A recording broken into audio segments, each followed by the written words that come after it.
পড়াশোনা শেষ করার পর কী কাজ পেতে পারো সেটা নিয়ে ভাবতে হবে। বিভিন্ন সংস্থায় ওয়েবসাইটে জব পোর্টালে সিভি আপলোড করে রাখুন। ওয়েলকাম ভিউয়ার্স, আপনারা দেখছেন কেরিয়ার ক্রাফটস ইনসাইট চ্যানেল। আজকে আমি আলোচনা করছি কাজের খোঁজ নিয়ে। পোর্টালে যদি সিভি আপলোড করে রাখো কলেজে থাকতে থাকতে, তাহলে ইন্টার্নশিপও পেতে পারো। তাহলে ইন্ডাস্ট্রি সম্পর্কে অভিজ্ঞতাও তৈরি হবে, চাকরির ভয়টাও কেটে যাবে এবং একটা আত্মবিশ্বাস তৈরি হবে।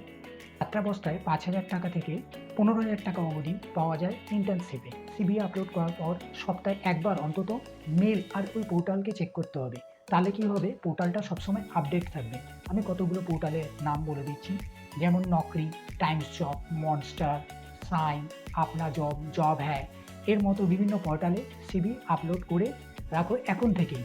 তাহলে চাকরি নিয়ে একটা ভয় কেটে যাবে। আজকে এই পর্যন্ত।